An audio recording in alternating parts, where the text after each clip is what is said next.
9. On the same subject, from a letter to Count A.P. Tolstoy. The observation that the power of the church has been weakened among us, that our clergy lacks luster and skill in its relations with society, is no less absurd than the contention that our clergy is entirely removed from all contact with life by the rules of our church and bound in its actions by the government. Our clergy has stated laws and precise limits to its relations with the world and with people.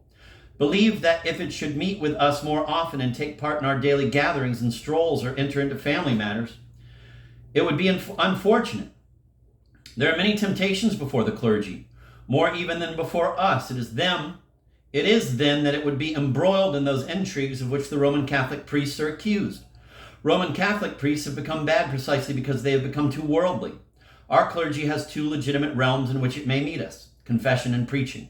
In these two realms, of which the first only occurs 1 or 2 times a year and the second can take place every Sunday, it is possible to do a great deal.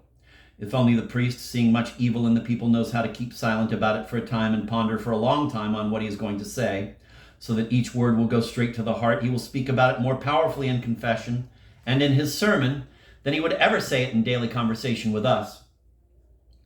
He must speak to the man who was in the world from such a height that it is not his presence which the man experiences, but the presence of God himself, hearkening to both of them equally, and both would feel fear of his invisible presence. No, it is rather good that our clergy finds itself somewhat apart from us. It is good that even their clothes, which are not subject to the changes and whims of our silly fashions, separate them from us.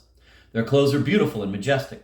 They are neither a senseless survival of 18th century Rococo nor the shabby clothes of the Roman Catholic priests which explain nothing.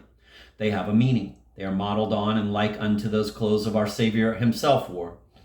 In these clothes they must wear the eternal memory of him whose image they must present to us, so that they do not for one instant forget and lose themselves in the paltry needs of the world.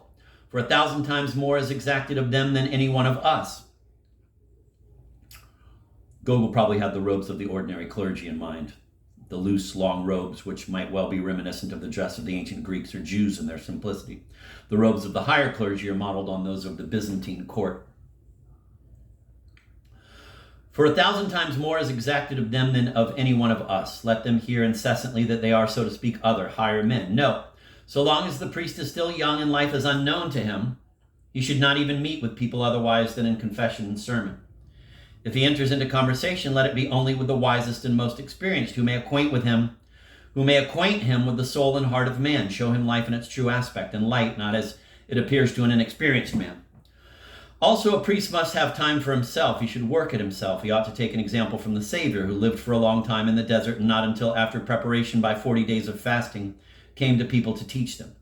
Certain wits today imagine that one must meddle in the world in order to learn about it. This is simply rubbish. The refutation of such an opinion is all those worldly people who eternally meddle in the world, and for all that are the most frivolous of all. Let them be instructed for the world, not in the midst of the world, but far from it, in profound internal contemplation, and searching their souls, for there are the laws of everything and for everything. Only first find the key to your own soul. When you have found it, then it is with that very key that you may open all souls.